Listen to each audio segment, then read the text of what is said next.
In a world where January is supposed to be boring, one staple of the holidays refuses to end. The great deals at Verizon. The joy just keeps on coming. Right now, you can save on 4 new phones and 4 lines. Critics agree, it's the deal that keeps on giving. Come into Verizon and save on 4 new phones and 4 lines on unlimited welcome. Additional terms apply. See Verizon.com for details. In postseason football, you need to find that extra gear. On FanDuel, it's called Playoff Mode. Big boosts, more rewards, and a whole new way to live parlay with Drive SGP. Turn on Playoff Mode, only on FanDuel. New customers bet $5 and get $300 in bonus bets if you win. 21 plus and present in select states. First online real money wager only. $5 deposit required. Bonus issued as non-withdrawable bonus bets which expire 7 days after receipt. Restrictions apply. See full terms at FanDuel.com/sportsbook. Gambling problem? Call 1-800-GAMBLER or visit rg-help.com.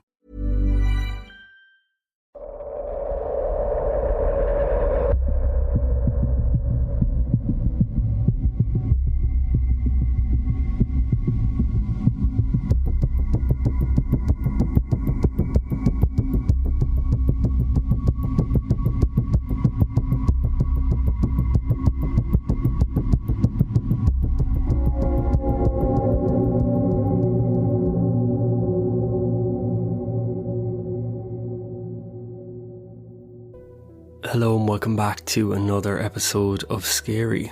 If you're new here, my name is Will, and each week I narrate your real life paranormal experiences as well as some famous paranormal cases along the way. But as always, before we get into this week's episode, I need to say a special thank you to our new Patreon subscribers who are Elizabeth Walsh, Anne Logan, Amanda, Leslie Howson, Chloe Morgan, Jojo Hudson Fox, Christine 719, April, Tori, Cara, and Linda O'Callaghan. Thank you so much for signing up to the show's Patreon, and if this is something you're interested in, you can find the link in this episode's show notes or simply go to patreon.com/scaryaparanormalpodcast, where you can gain access to exclusive scary episodes and ad-free main episodes. But now, let's get into our next paranormal encounter. My experience happened in 2013 in the house that I still live in today, and I should probably explain how I ended up here. My partner died of cancer 4 years before my move. Essentially, I was left on my own. For 2 long years, I watched them fight that illness. We were pretty much each other's rock. And after they passed away, our little seaside home in Plymouth felt far too empty and quiet for my liking. And I realised that I needed a change of scenery and a fresh start. In early 2013, I returned to Surrey, where I was born.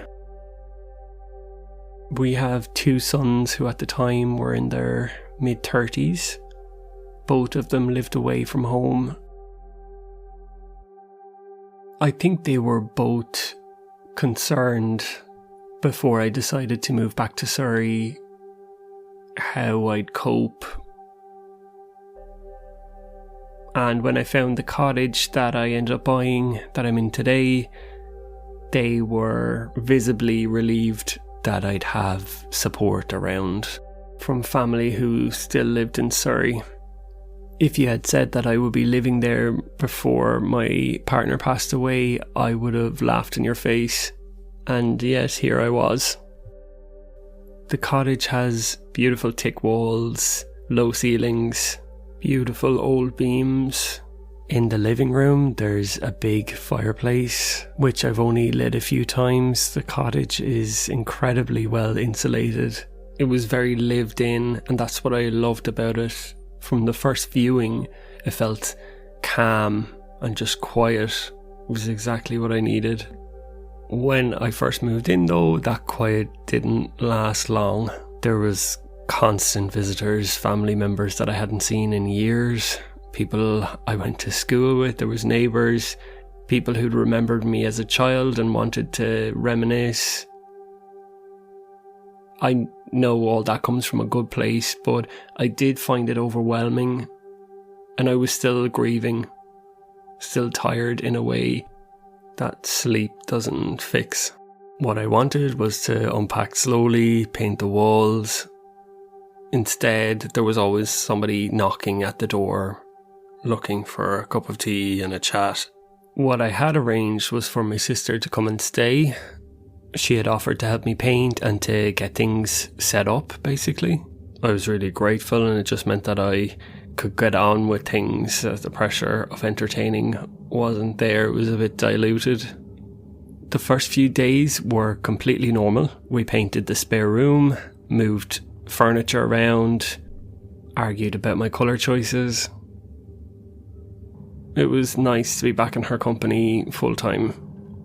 One evening, after a pretty intense day of moving stuff around and it just been absolutely hectic, we were both exhausted and finally got to our beds. Just as I got into bed, I heard what sounded to me like a child running on the landing. I called out to my sister, and she came to the door of her bedroom and she said, "Did you hear that too?" And I asked her what she thought it sounded like, and she said it sounded like a child running on the landing. We both went around and looked around the house, and we couldn't find anything that could have caused that noise. We even both went into our bedrooms and walked on the floorboards to see if we could recreate the sound. Maybe one of the floorboards would have a weird quirk to it or something, but we couldn't recreate the sound. The next morning, I woke up and went downstairs. I woke up before my sister, and when I get to the kitchen, I noticed that the fridge door is wide open. It looked like it had been open the whole night. Luckily, there wasn't that much food in the fridge. When she got up, I gave out to her because I knew it wasn't me that had left it open. And this actually happened repeatedly, so much so that I ended up buying a child safety latch to make sure that the fridge would stay closed. In my head, I was beginning to think that my sister was sleepwalking, to be honest with you. She denied it and laughed at me when I showed her the child safety latch, but I was 100% putting this on. We decided that I would put the hall light on, leave my bedroom door open, and whenever she walked past, I would wake up. I'm a pretty light sleeper. I would see that she was sleepwalking. Case solved. So that night, we decided to test our sanity. We left the hallway light on and wedged the bedroom door open with a book I had. And I lay awake for ages, listening as carefully as I could. At around midnight, I heard these footsteps again. These soft footsteps. And then running like a child. And this time they were coming up the stairs. It sounded the same as if a child was running up the stairs and you were expecting then to see them at your bedroom door. They would ascend the stairs and then nothing would appear. It was actually quite fascinating. I didn't feel frightened, and I just threw the covers to the edge of the bed, grabbed my glasses and slowly walked towards the door. Like I said, the hallway was lit up. I stood there for a few seconds and there was no sound at all. I looked over to Claire's bedroom door, and when I looked back, at the top of the stairs, there was a child staring at me. He looked like he was about 7 years old. He had dark hair, he was wearing pyjamas, and he just looked at me with this wide, curious expression.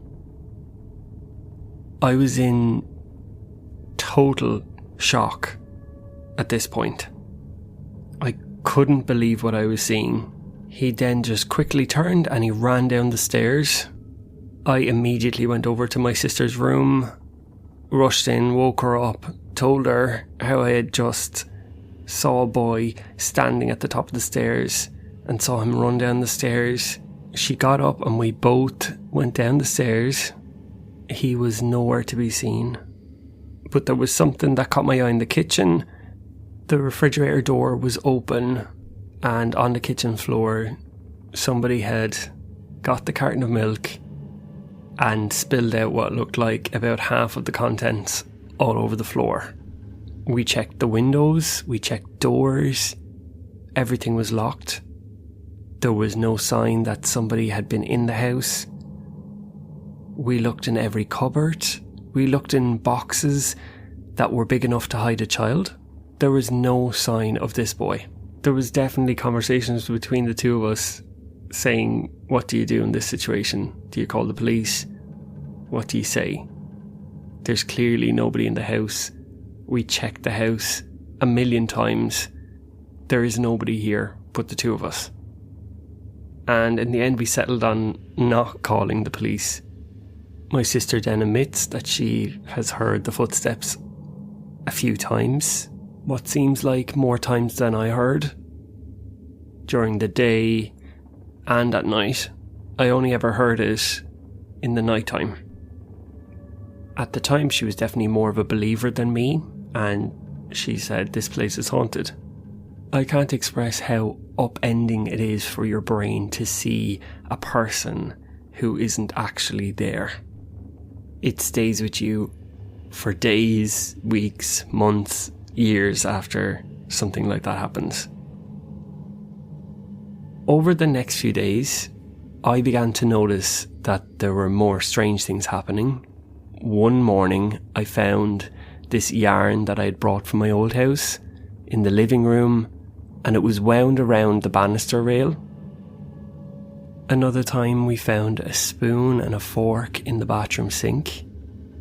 It goes without saying, but neither of us needed a spoon or a fork in the bathroom. We did talk about maybe getting a psychic medium in, but neither of us were ready for that sort of thing. My sister more so than me. I was getting worried now at the prospect of her having to leave and go back to her own home. I didn't really want to be here on my own with these weird things happening in the house. I didn't realise, but my sister ended up doing some digging around, and she asked some of the neighbours about previous tenants. I knew that the last couple that owned the house didn't have any children. But beyond that, I hadn't really found out any other information about the house. In my old houses, you're kind of told things like that as time goes on by neighbours, by people who are older than you, or by researching yourself. It turned out that one of the neighbours told my sister that there was a young boy who lived in this cottage. Let's call him Thomas. She said that this boy had died at the age of 6 from pneumonia, and that this all had happened back in the 1950s. To the both of us, this was it. This was the boy who was in my house. The things that were happening in the house were things that a mischievous child would do to get attention. The things with the cutlery in the bathroom sink and the yarn around the banisters, all things that a child would do. Definitely playful, but at the same time aggravating. I think the thing that made both of us angry was a couple of days after we found out that a boy had died in the house many years ago. We both had gone into town and got some paint that we needed. We had been gone for probably 2 to 3 hours. When we came back, my sister went upstairs to her bedroom to get something, and I heard her scream. So I immediately ran up the stairs after her. Her bedroom looked like a bomb had exploded in there. Her clothes from her drawers were all over the bed. The wardrobe doors were open. There were some things off the hangers, some things on the hangers. There were pages from a book that she had been reading, which had been ripped out of the book and were strewn across the floor. The rest of the house, everything looked pretty normal. I ran over to my bedroom, opened the door. My room was completely fine. No sign of anyone after breaking in. Nothing was taken. Just the room was completely upside down. I was so angry, and she was too, and I knew that it was this little boy. And I immediately started talking to him. I told him, I know you're here. I'm sorry about what happened to you.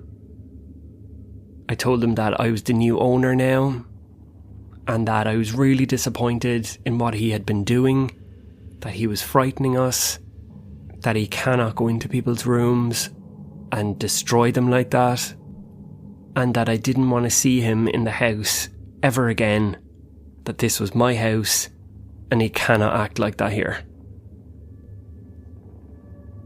In the days that followed, all these weird things completely stopped. The fridge remained closed. Everything was staying in its place. The only thing that remained was really faint footsteps running on the stairs late at night. Very soft, like a child creeping around the house, hoping that an adult wouldn't spot them. Eventually, my sister had her own life to go back to, and it meant that I would be in the house on my own. And to this day, the only way that I co-live in this place with Tommy is to speak to him. Mainly in the night, I'll say sleep well, don't make any noise on the stairs.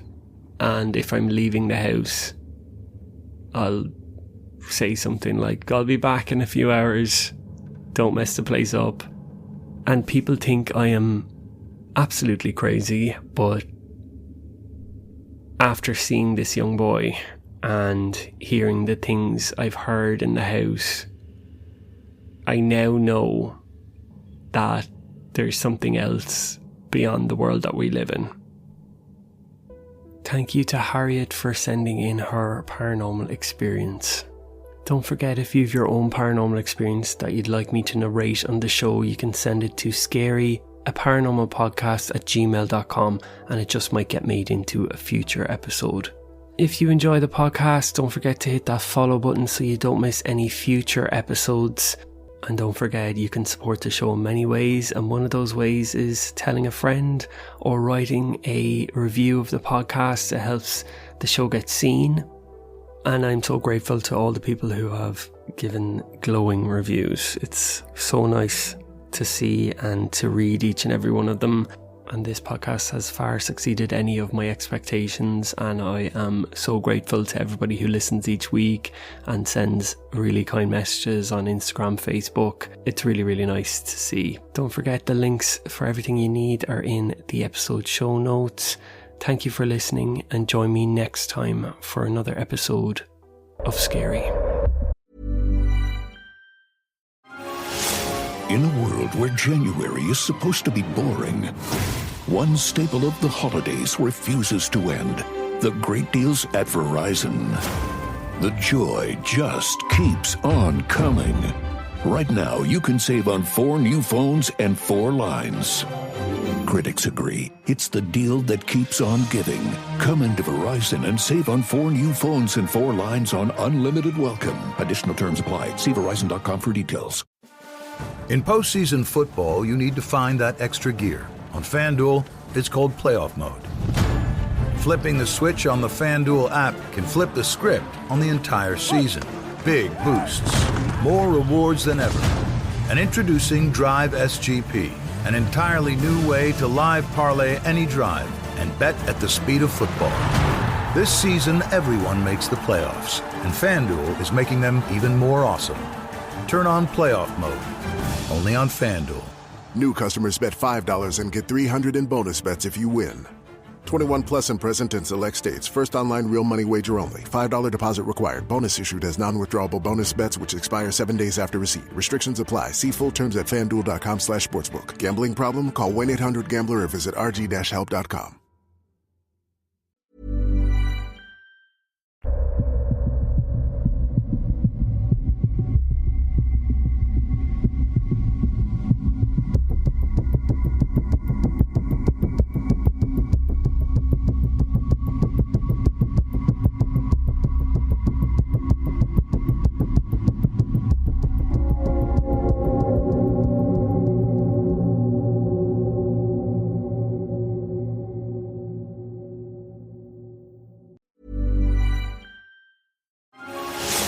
In a world where January is supposed to be boring, one staple of the holidays refuses to end.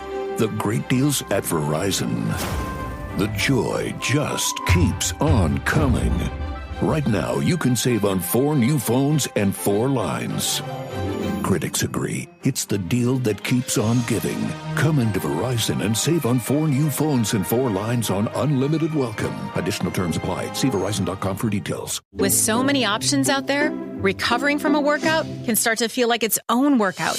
At Anytime Fitness, we use your body composition scan to make a smarter recovery plan, one made for you. So stop guessing and join Anytime Fitness today.